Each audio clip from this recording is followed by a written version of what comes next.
हाय, मैं डॉक्टर वंदना हूँ, dermatologist eight am fine.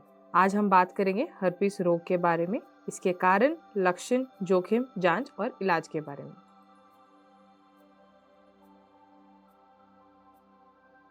Genital herpes एक आम यौन संचारित रोग है जो हर्पिस सिम्प्लेक्स वायरस के कारण होता है।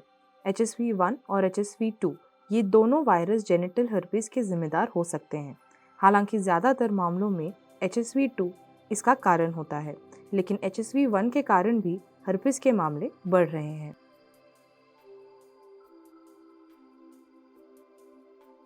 हर्पिस वायरस ज़्यादातर समय ओरल, एनल या वजाइनल सेक्स के जरिए पार्टनर्स के बीच ट्रांसमिट होता है। जब कोई व्यक्ति सक्रिय संक्रमण के लक्षण या संकेत दिखाते हैं, तब संक्रमण फैलने का जोखिम अधिक होता है। हालांकि छाले ना होने पर भी संक्रमण फैल सकता है।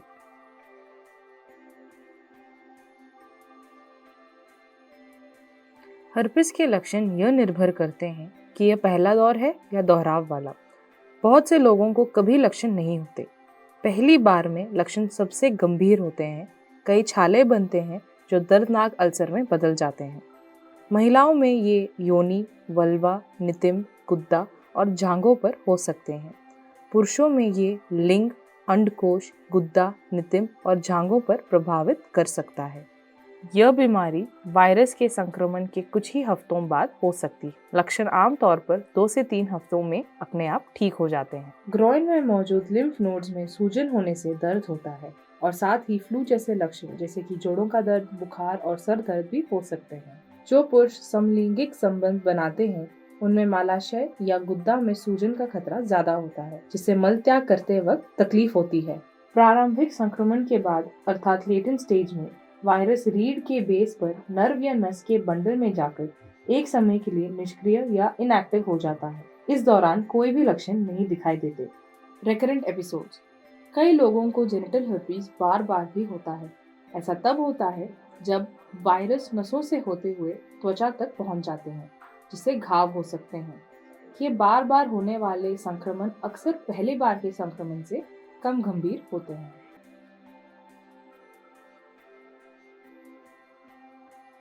जब आपके एकाधिक यौन संबंधी हो और पहले से कोई यौन संक्रमण जैसे HIV हो, तो हर्पिस रोग होने के चांसेस ज्यादा होते हैं।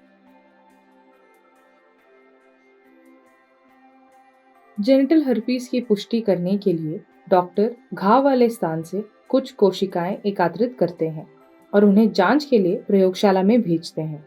यह प्रक्रिया संक्रमण का पता लगाने में सहायक होती है और यह भी पता चलता है कि इसके लिए जिम्मेदार वायरस HSV1 है या HSV2। इसकी जांच पॉलीमरेज चेन रिएक्शन PCR या कल्चर टेस्ट द्वारा की जाती है।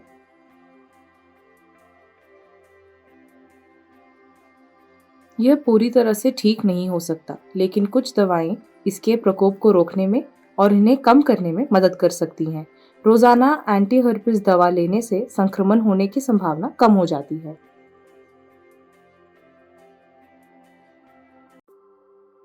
हर्पिस रोग के इलाज के लिए एंटीवायरल दवाइयाँ जैसे कि एसाइक्लोवर और पेनसाइक्लोवर महत्वपूर्ण है। ये दवाइयाँ उन कोशिकाओं पर काम करती हैं जो पहले से ही संक्रमित है और वायरस के फैलने को रोकती हैं। घाव जितनी जल्दी नजर आए उतनी ही जल्दी इसका इलाज शुरू कर देना चाहिए, ताकि दर्द और परेशानी जल्द से जल्द कम हो सके। एंटीवायरल दवाइयों के अलावा दर्द से राहत के लिए आप कुछ घरेलू तरीके भी अपना सकते हैं। गुनगुने पानी में बैठने से अल्सर के दर्द से थोड़ी देर के लिए आराम मिल सकता है। ये आप बाथटब में या फिर किसी फार्मेसी से मिलने वाले सिट्स बाथ में कर सकते हैं। साबुन और बबल बाथ के इस्तेमाल से बचें। जेनिटल हर्पिस वाले हिस्से को साफ और सूखा रखना बहुत जरूरी है। टाइट या त्वचा में जलन करने वाले अंडरवेयर और कपड़ों से भी बचें।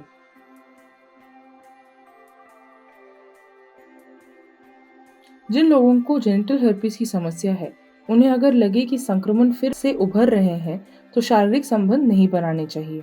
ऐसे इसीलिए क्योंकि इस समय बीमारी फैलने का खतरा ज्यादा रहता है। जब कोई लक्षण दिखाई ना दे, तब कॉन्डोम इस्तेमाल करने से संक्रमण का खतरा काफी कम हो जाता है।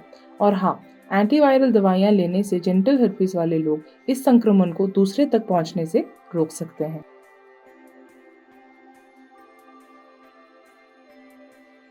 जेनिटल HSV-2 संक्रमण से HIV का खतरा बढ़ जाता है। इसलिए अगर आपको HSV-2 है तो HIV की जांच कराना भी जरूरी है, क्योंकि ये आपके HSV-2 के इलाज को प्रभावित कर सकता है। अगर इसका इलाज ना किया जाए तो HSV-2 दिमागी बुखार के कारण बन सकता है। हालांकि यह वायरस नर्वस सिस्टम के किसी भी हिस्से को नुकसान पहुंचा सकता है। अक्यूट रेटिनल नेक्रोसिस एक गंभीर बीमारी है जिसमें एक या दोनों आंखें लाल हो जाती हैं, आंखों में दर्द होता है और देखने की क्षमता कम हो जाती है।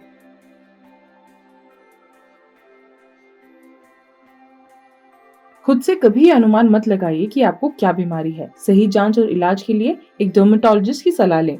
इससे आप जटिलताओं से बच जाएंगे और जेनिटल हर्पीस को दूसरों तक फैलने से भी रोक पाएंगे।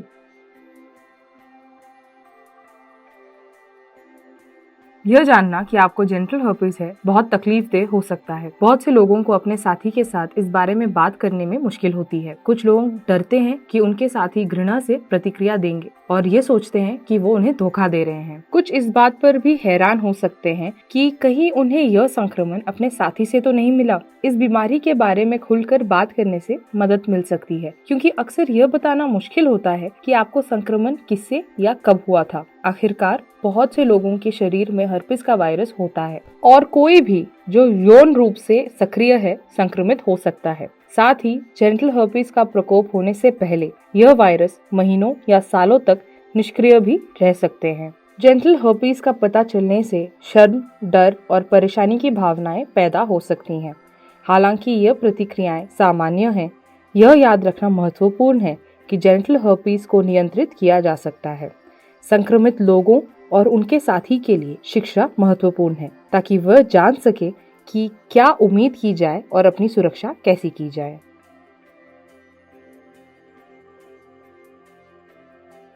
जिन लोगों को जेनिटल हर्पिस है उन्हें अपने सेक्सुअल पार्टनर से इस बारे में बात करनी चाहिए, कॉन्डोम इस्तेमाल करना चाहिए और इस बीमारी को फैलने से रोकने के लिए दूसरे उपाय भी करने चाहिए। उम्मीद है आपको ये वीडियो पसंद आई होगी और कुछ काम की जानकारी मिली होगी। इसे देखने के लिए धन्यवाद। पार्ट 2 देखना ना भूलें, हम उसमें अक्सर पूछे जाने वाले सवालों का जवाब देते हैं।